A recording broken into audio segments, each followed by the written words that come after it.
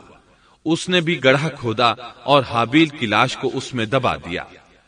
وہ اپنے کیے پر نادم ضرور تھا، لیکن اس نے اللہ سے معافی نہ مانگی، جبکہ انسان کے لیے ضروری ہے کہ اس سے کوئی گناہ ہو جائے تو اللہ سے معافی مانگے۔ قابیل اور حابیل کے درمیان جو مکالمہ ہوا، اللہ تعالیٰ نے اس کا ذکر سورہ مائدہ آیت 27 تا 29 میں کیا ہے۔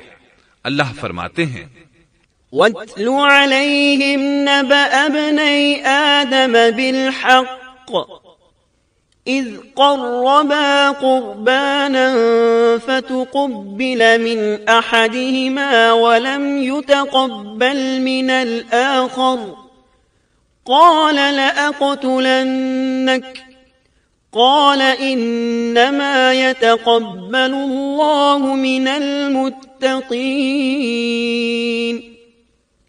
لئن بسطت إلي يدك لتقتلني ما أنا بباسط يدي إليك لأقتلك إني أخاف الله رب العالمين إني أريد أن تبوء بإثمي وإثمك فتكون من أصحاب النار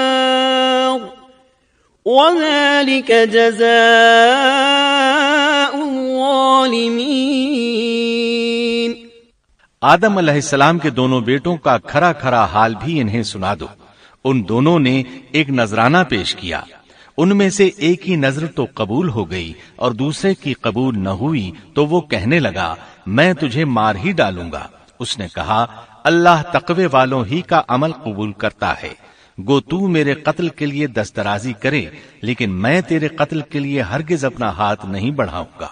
میں تو اللہ تعالی پروردگار عالم سے خوف کھاتا ہوں، میں تو چاہتا ہوں کہ تو میرا گناہ اور اپنا گناہ اپنے سر پر رکھ لے اور دوزخیوں میں شامل ہو جائے، ظالموں کا یہی بدلہ ہے۔ اس کا مطلب یہ تھا کہ تیرے اور گناہوں کے ساتھ میرے قتل کا گناہ بھی تیرے ذمہ لگے اور تو ظالموں میں سے ہو جائے۔ حابیل کے قتل کے بعد قابیل پر جو گزری اس کا ذکر اللہ نے سورہ مائدہ آیت 30 اور 31 میں کیا ہے۔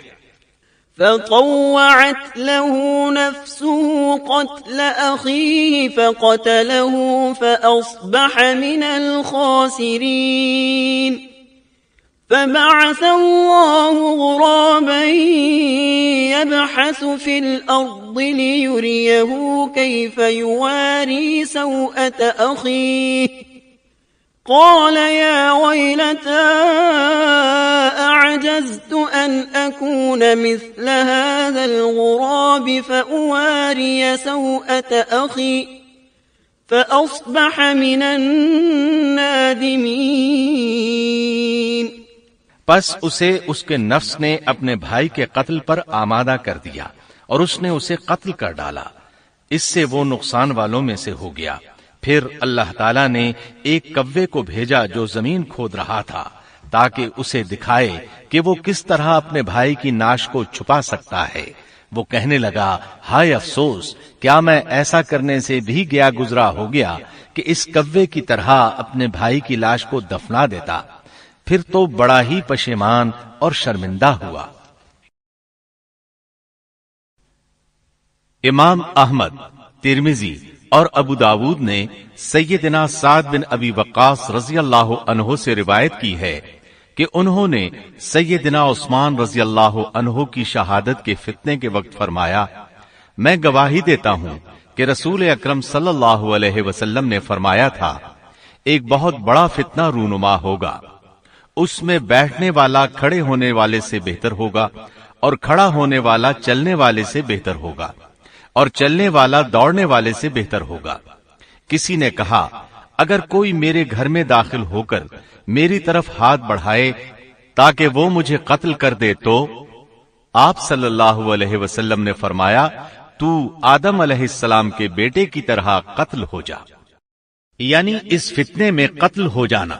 حابیل کی سنت پر عمل کرتے ہوئے خود ہاتھ نہ اٹھانا، قاتل کہلانے کی بجائے مقتول ہونے کو پسند کرنا۔ اسی طرح مسند احمد کی ایک روایت میں ہے، رسول اللہ صلی اللہ علیہ وسلم نے فرمایا، دنیا میں جب بھی کوئی ظلم سے قتل ہوتا ہے تو اس کا گناہ آدم علیہ السلام کے پہلے بیٹے قابیل کی گردن پر ضرور ہوتا ہے، اس لیے کہ وہ پہلا شخص ہے جس نے ظالمانہ قتل کی ابتدا کی اور یہ ناپاک طریقہ جاری کیا۔ اس حدیث سے اس جرم کی نوعیت کا بخوبی اندازہ ہوتا ہے کہ اللہ تعالیٰ نے اس کو صرف ایک قتل قرار نہیں دیا بلکہ اس کو ایک گھناؤنی حرکت قرار دیا۔ قیامت تک آنے والے لوگ جو اس گناہ کے مرتکب ہوں گے ان کا کچھ گناہ قابیل کے حساب میں ڈالا جائے گا۔ حابیل کو قتل کرنے کے بعد قابیل نے اپنی بیوی کو ساتھ لیا اور دور دراز نرم زمین کے پاس جا کر رہائش پذیر ہو گیا اور آدم علیہ السلام کے سامنے تک نہ ہوا۔ آدم علیہ السلام پہاڑوں کے قریب ایک بستی میں رہ رہے تھے، یہ ان سے بہت دور جا بسا تھا۔ اس طرح قابیل کا آدم علیہ السلام سے رابطہ بالکل ختم ہو گیا اور اس سے ایک نئی نسل کی ابتدا ہوئی۔ فحاشی اور اریانی کو ان کے ہاں عروج حاصل تھا۔ عبادت یہ لوگ اگرچہ اللہ ہی کی کرتے تھے لیکن آدم علیہ السلام کی شریعت کے خلاف بے حیائی کے دل دادا تھے۔ تقوی کی قلت، احکام الہی کی نافرمانی اور فحاشی کا فروغ ان کے شب و روز کا معمول تھا۔ اس کے بعد لوگ دو گروہوں میں تقسیم ہو گئے، شریر اور برے لوگ قابیل کے ساتھ مل گئے اور آدم علیہ السلام کے دیگر بیٹے اور نیک لوگ آدم علیہ السلام کے ساتھ مل گئے۔ آدم علیہ السلام 960 سال زندہ رہے۔ ان کی کل عمر تو 1000 سال تھی لیکن 40 سال کم کر دی گئی۔ سیدنا ابو ہریرہ رضی اللہ عنہ بیان کرتے ہیں کہ رسول اللہ صلی اللہ علیہ وسلم نے فرمایا، جب اللہ نے آدم علیہ السلام کو پیدا فرمایا تو ان کی پیٹھ پر ہاتھ پھیرا، اس طرح قیامت تک جتنے انسان پیدا ہونے والے تھے ان کی روحیں وجود میں آ گئیں۔ پھر ہر انسان کی آنکھوں کے درمیان ایک نور رکھ کر آدم علیہ السلام کے سامنے پیش کیا۔ انہوں نے پوچھا، یا اللہ یہ کون ہے؟ اللہ نے فرمایا، یہ تیری اولاد ہے۔ ان میں سے ایک کی پیشانی کی چمک آدم علیہ السلام کو بہت اچھی لگی۔ انہوں نے پوچھا، یا اللہ یہ کون ہے؟ جواب ملا، یہ تیری اولاد میں سے بہت دور جا کر ہیں، ان کا نام داؤد ہے۔ پوچھا، ان کی عمر کتنی ہے؟ فرمایا 60 سال۔ آدم علیہ السلام کہنے لگے، یا اللہ 40 سال میری عمر میں سے ان کی عمر میں شامل کر دے۔ اس سلسلے میں دوسری روایت یوں آئی ہے، جب آدم علیہ السلام کی روح قبض کرنے کے لیے فرشتہ آیا تو وہ کہنے لگے، میری عمر میں تو ابھی 40 سال باقی ہیں۔ اس وقت ان کی عمر 960 سال تھی۔ انبیاء اپنی عمر سے واقف ہوتے ہیں۔ فرشتے نے کہا، کیا آپ کو یاد نہیں آپ نے اپنی عمر کے 40 سال اپنی اولاد داؤد کو ہبہ کر دیے تھے؟ رسول اللہ صلی اللہ علیہ وسلم نے فرمایا، چونکہ آدم علیہ السلام نے انکار کیا تو ان کی اولاد بھی انکار کی عادی ہے۔ آدم علیہ السلام خود بھول گئے، ان کی اولاد بھی بھولتی ہے۔ آدم علیہ السلام نے خطا کی، ان کی اولاد بھی خطا کرتی ہے۔ حابیل کے قتل کے بعد اللہ تعالیٰ نے آدم اور حوا علیہم السلام کو اس کا نعم البدل عطا کیا۔ اس کا نام انہوں نے شیس رکھا۔ شیس کا مطلب ہے اللہ کا دیا ہوا تحفہ۔ حابیل کے قتل پر آدم اور حوا علیہم السلام دونوں بہت غمگین ہوئے، اس لیے اللہ نے بدلے میں انہیں شیس علیہ السلام عطا فرمائے۔ سیدنا ابو ذر غفاری رضی اللہ عنہ سے مروی ایک صحیح حدیث میں ہے کہ رسول اللہ صلی اللہ علیہ وسلم نے فرمایا، اللہ تعالیٰ نے 104 صحیفے نازل فرمائے، ان میں سے 50 صحیفے شیس علیہ السلام پر نازل ہوئے۔ ان صحیفوں میں ایسے قوانین، اصول اور ضابطے تھے جن سے انسانیت کی زندگی منظم ہوتی ہے۔ شیس علیہ السلام نے آدم علیہ السلام سے علم حاصل کیا، لیکن آدم علیہ السلام کا تمام علم وہ حاصل نہ کر سکے، اس لیے کہ آدم علیہ السلام نے بالمشافہہ اللہ تعالی سے علم حاصل کیا تھا اور بہت سی اشیاء کا علم اللہ تعالی نے انہیں سکھا دیا تھا، اس لیے وہ تمام علماء سے بڑھ کر عالم تھے۔ شیس علیہ السلام نے آدم علیہ السلام سے علوم سیکھ کر لوگوں کو سکھائے۔ لوگوں نے ان سے مختلف علوم، فنون اور پیشے سیکھے۔ انہیں شہروں میں رہنے سہنے کے بارے میں تعلیم دی۔ دن رات کے حسابات سے انہیں آگاہ کیا اور انہیں بتایا کہ کن اوقات میں وہ اللہ کی عبادت کریں اور عبادت کے طریقے انہیں سکھائے۔ احادیث میں اس کی وضاحت ملتی ہے۔ امام احمد رحمت اللہ علیہ بیان کرتے ہیں کہ ابو زمعہ سعدی کہتے ہیں کہ انہوں نے مدینے میں ایک شیخ کو لوگوں سے کلام کرتے دیکھا تو ان کے متعلق پوچھا، یہ کون شخص ہے؟ لوگوں نے بتایا کہ یہ ابی بن کعب رضی اللہ عنہ ہیں، بڑے صحابہ میں ان کا شمار ہوتا ہے، تمام مسلمانوں سے بڑھ کر قرآن اور اس کی تفسیر کے عالم ہیں۔ ابو زمعہ فرماتے ہیں کہ ابی بن کعب رضی اللہ عنہ اس وقت یہ واقعہ بیان کر رہے تھے کہ جب آدم علیہ السلام کی وفات کا وقت قریب آیا تو انہوں نے اپنے بیٹوں سے فرمایا، میرا جنت کے پھل کھانے کو جی چاہتا ہے۔ جنت کے پھل دنیاوی پھلوں جیسے ہی ہوتے ہیں، سیب، انار، انگور، یہ سب جنت میں موجود تھے۔ جنت کے اور دنیا کے پھلوں میں فرق یہ ہے کہ دنیاوی پھل بدبودار ہو جاتے ہیں جبکہ جنتی پھل کبھی بدبودار نہیں ہوتے۔ اسی طرح دنیاوی پھلوں کا ذائقہ عارضی ہوتا ہے جبکہ جنتی پھلوں کا ذائقہ ہمیشہ برقرار رہتا ہے۔ اس لیے آدم علیہ السلام نے چاہا کہ وہ جنت کے پھل کھائیں، چنانچہ ان کے بیٹے تلاش میں نکل گئے۔ انہوں نے اپنے ساتھ کلہاڑے، کدالیں اور ٹوکریاں لے لی۔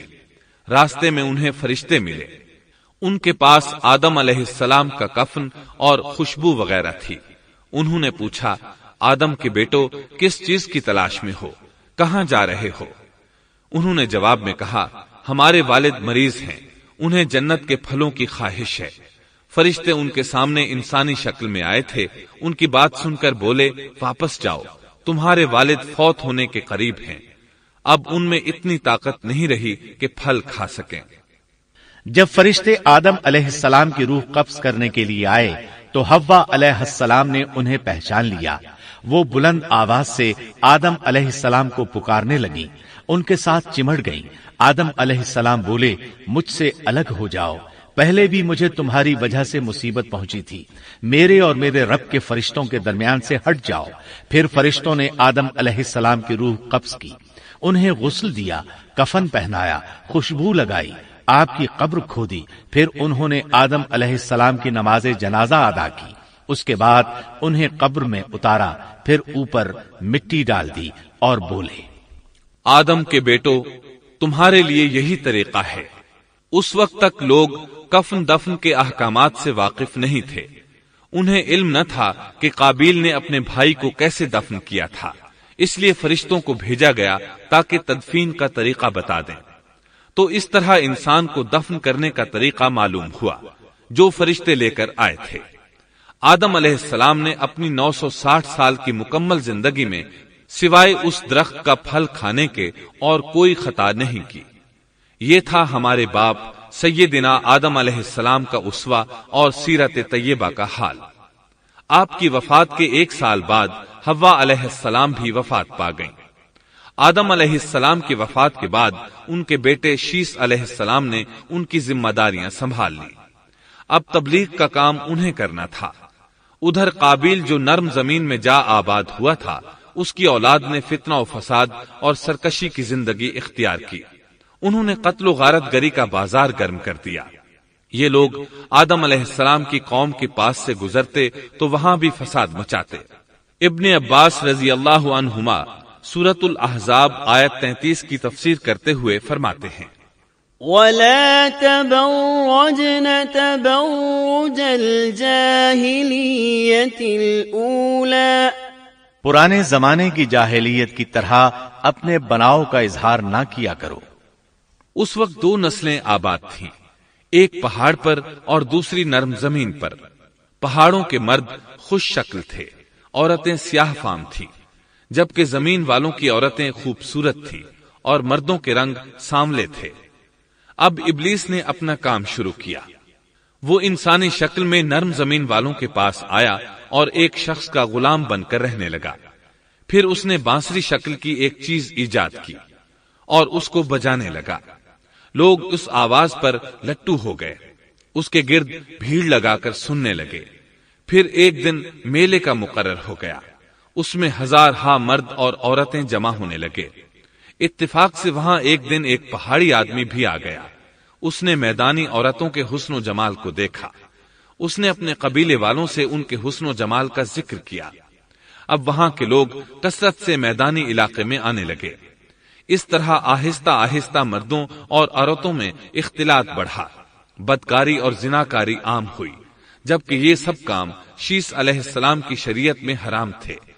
یہ سب بیان کرنے کے بعد ابن عباس رضی اللہ عنہما کہتے ہیں، اللہ تعالی کے قول وَلَا تَبَرَّجْنَ تَبَرُّجَ الْجَاهِلِيَّةِ الْأُولَى کی یہی تفسیر ہے، اور قدیم جاہلیت سے یہی مراد ہے، کیونکہ ان لوگوں نے زمین میں ایک عظیم فساد اور انتشار برپا کر رکھا تھا۔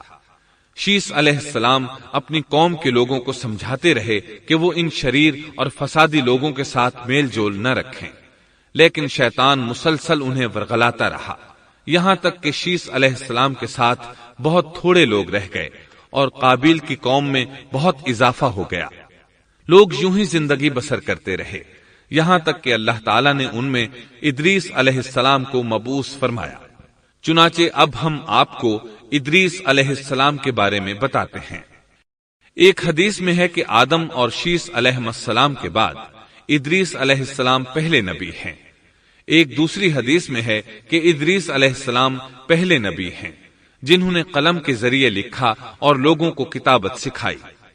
حافظ ابن کثیر نے ان کا حلیہ کچھ یوں بیان کیا ہے: پورا قد و قامت، خوبصورت، خوب روح، گھنی داڑھی، عمدہ اوصاف کے مالک، چوڑے کندھے، مضبوط ہڈیاں، دبلے پتلے، سرمگی چمکدار آنکھیں، گفتگو باوقار، خاموشی پسند، سنجیدہ اور متین، چلتے ہوئے نظر نیچی، انتہائی فکر و خوض کے عادی، غصے کے وقت سخت غضبناک، باتیں کرنے میں شہادت کی انگلی سے بار بار اشارہ کرنے کے عادی۔ ادریس علیہ السلام شیس علیہ السلام کی شریعت پر عمل پیرا رہے، چونکہ ادریس علیہ السلام رسول بھی تھے، اس لیے اللہ کی طرف سے مستقل ان پر شریعت نازل ہوئی، جس کی تشریح و تفسیر کر کے لوگوں کو احکام الہی سے آگاہ فرماتے۔ ادریس علیہ السلام نے جب دیکھا کہ مفسدین ایمان والوں پر ظلم و زیادتی کر رہے ہیں، ان کا فساد بڑھتا جا رہا ہے اور سمجھانے کے باوجود یہ لوگ باز نہیں آ رہے، تو انہوں نے اپنے پیروکاروں کو جہاد کا حکم دیا۔ ادریس علیہ السلام پہلے شخص ہیں جنہوں نے اللہ کے راستے میں جہاد کیا، غنیمتیں حاصل کی اور دشمنوں کو قیدی بنایا، لیکن غنیمتیں اور قیدی ان کے لیے حلال نہیں تھے۔ رسول اللہ صلی اللہ علیہ وسلم پہلے رسول ہیں جن کے لیے غنیمتیں حلال کی گئیں، لیکن یہ بات یقینی ہے کہ جہاد سب سے پہلے ادریس علیہ السلام نے کیا۔ انہوں نے جہاد کے لیے سب سے پہلے ایک لشکر تیار کیا، پھر اس لشکر کو 2 حصوں میں تقسیم کیا۔ ایک حصہ پیادوں پر مشتمل تھا، دوسرا سواروں پر۔ چنانچہ بھرپور تیاری کے بعد ادریس علیہ السلام نے قابیل کی قوم پر چڑھائی کر دی۔ حق و باطل کے درمیان زبردست مارکے ہوئے، آخر کار ادریس علیہ السلام نے انہیں گھٹنے ٹیکنے پر مجبور کر دیا، ان کا بہت سا مال و اسباب لوٹ لیا اور لوگوں کو قیدی بنا لیا۔ اللہ تعالیٰ نے ان تمام باتوں کا ذکر نہیں فرمایا، بلکہ اللہ نے ان کی سیرت کے بارے میں اپنی کتاب قرآن مجید میں اشارتاً ذکر فرمایا ہے۔ مثلا سورہ مریم آیات 56 اور 57 میں ارشاد ہوتا ہے: وَاذْكُرْ فِي الْكِتَابِ إِدْرِيسَ إِنَّهُ كَانَ صِدِّيقًا نَبِيًّا وَرَفَعْنَاهُ مَكَانًا عَلِيًّا۔ اور اس کتاب میں ادریس کا بھی ذکر کر، وہ بھی نیک کردار نبی تھے، ہم نے انہیں بلند مقام پر اٹھایا۔ ان کے بلند مرتبے کے بارے میں بخاری اور مسلم میں حدیث موجود ہے کہ نبی کریم صلی اللہ علیہ وسلم نے فرمایا، میں نے معراج کی رات 4تھے آسمان پر ادریس علیہ السلام سے ملاقات کی، وہ 4تھے آسمان پر بلند مقام پر فائز تھے۔ ابن جریر نے ایک روایت بیان کی ہے، وہ روایت اس بات کی وضاحت کرتی ہے کہ اللہ تعالیٰ کے ارشاد وَرَفَعْنَاهُ مَكَانًا عَلِيًّا سے کیا مراد ہے، اس کا کیا مفہوم ہے۔ ابن جریر کے علاوہ دیگر بڑے بڑے مفسرین اور مورخین نے بھی اس روایت کو ذکر کیا ہے، لیکن اس کی کوئی صحیح سند نہیں مل سکی۔ وہ روایت یہ ہے۔ ابن ابی حاتم وغیرہ نے اس روایت کو ہلال بن یسار سے بیان کیا ہے۔ وہ کہتے ہیں میری موجودگی میں ابن عباس رضی اللہ عنہما نے کعب رحمت اللہ علیہ سے پوچھا، کعب، ادریس علیہ السلام کے متعلق اللہ تعالیٰ کے اس قول وَرَفَعْنَاهُ مَكَانًا عَلِيًّا ہم نے انہیں بلند مقام پر اٹھا لیا کا کیا مطلب ہے؟ تو کعب رحمت اللہ علیہ نے جواب دیا، اللہ تعالیٰ نے ادریس علیہ السلام پر ایک مرتبہ یہ وحی نازل فرمائی، اے ادریس، تمام اہل دنیا جس قدر روزانہ نیک عمل کریں گے ان سب کے برابر میں تجھے ہر دن اجر دوں گا۔ ادریس علیہ السلام نے یہ سنا تو انہیں خواہش محسوس ہوئی کہ میرے اعمال میں روز افزوں اضافہ ہو، اس لیے عمر کا حصہ طویل ہو جائے تو اچھا ہے۔ انہوں نے وحی الہی اور اپنے اس خیال کو ایک رفیق فرشتے پر ظاہر کر کے کہا، اس معاملے میں موت کے فرشتے سے گفتگو کرو تاکہ میں نیک اعمال کا زیادہ سے زیادہ وقت حاصل کر سکوں۔ اس فرشتے نے جب یہ سنا تو ادریس علیہ السلام کو اپنے بازوؤں پر بٹھا کر لے اڑا۔ جب یہ چوتھے آسمان سے گزر رہے تھے تو موت کا فرشتہ زمین پر آنے کے لیے اتر رہا تھا، وہیں دونوں کی ملاقات ہو گئی۔ دوست فرشتے نے موت کے فرشتے سے ادریس علیہ السلام کے بارے میں گفتگو کی۔ موت کے فرشتے نے دریافت کیا، ادریس علیہ السلام کہاں ہیں؟ اس نے کہا، میری پشت پر۔ موت کا فرشتہ کہنے لگا، مجھے اللہ کی طرف سے یہ حکم ملا ہے کہ چوتھے آسمان پر ادریس علیہ السلام کی روح قبض کروں، اس لیے میں سخت حیرت میں تھا کہ یہ کیسے ممکن ہے، ادریس علیہ السلام تو زمین پر ہیں۔ چنانچہ موت کا فرشتہ ادریس علیہ السلام کے پاس آیا، ان سے اجازت طلب کی اور ان کی روح قبض کر لی۔ انبیاء کو یہ امتیاز حاصل ہے کہ فرشتہ ان کی اجازت کے بغیر ان کی روح قبض نہیں کر سکتا، اور رسول اللہ صلی اللہ علیہ وسلم کو تو یہ اختیار دیا گیا کہ آپ دنیا میں مزید رہنا پسند کریں تو رہ سکتے ہیں، یا پھر رفیق اعلیٰ کی رفاقت کو پسند کر لیں۔ آپ نے رفیق اعلیٰ کی رفاقت کو پسند فرمایا۔ اس طرح ادریس علیہ السلام کی روح چوتھے آسمان پر قبض کی گئی۔ انہیں بھی عیسیٰ علیہ السلام کی طرح آسمان پر اٹھایا گیا۔ فرق یہ ہے کہ عیسیٰ علیہ السلام کی روح قبض نہیں کی گئی۔ یہ واقعہ نقل کر کے کعب رحمت اللہ علیہ فرماتے ہیں کہ اللہ تعالیٰ کے ارشاد وَرَفَعْنَاهُ مَكَانًا عَلِيًّا کی تفسیر یہی ہے، لیکن درست بات یہ ہے کہ یہ اسرائیلی روایت ہے۔ ادریس علیہ السلام کی وفات ہو گئی تو لوگ فساد میں اور بڑھ گئے، ان میں شر پھیل گیا، تاہم وہ توحید پر قائم رہے۔ بت پرستی کا ان میں کوئی شعور نہیں تھا۔ لوگ آدم علیہ السلام کے وفات کے 1000 سال بعد تک توحید پر قائم رہے۔ ان میں فسق و فجور ضرور تھا لیکن شرک نہیں تھا۔ اللہ تعالیٰ کے اس ارشاد كان الناس أمة واحدة دراصل لوگ ایک ہی امت تھے کا یہی مطلب ہے۔ سامعین محترم، ابھی آپ دارالسلام اسٹوڈیو لاہور پاکستان سے قصص الانبیاء کا تیسرا حصہ فساد کی ابتدا سن رہے تھے۔ قصص الانبیاء کے چوتھے حصے شرک کا آغاز میں آپ یہ سنیں گے، بت پرستی اور شرک کی ابتدا کب اور کیسے ہوئی، نوح علیہ السلام کا نام و نسب اور قرآن مجید میں تذکرہ، نوح علیہ السلام کی قوم کو دعوت توحید، قوم کی ہٹ دھرمی اور مومنین کا استہزاء، 950 سال کی بے مثال جد و جہد کے باوجود قوم کا عذاب پر اصرار، نوح علیہ السلام کی قوم کے خلاف بد دعا اور اللہ کی طرف سے کشتی بنانے کا حکم، تنور کا ابلنا اور طوفان کا برپا ہونا، نوح علیہ السلام کا بیٹے سے مکالمہ اور بیٹے کی غرقابی، طوفان کا تھمنا اور جودی پہاڑ پر کشتی کا رک جانا، نوح علیہ السلام اور ان کی قوم کو شکرانے کا حکم، نوح علیہ السلام کی اولاد کتنی تھی، طوفان کے بعد آپ کتنی دیر زندہ رہے اور کہاں فوت ہوئے،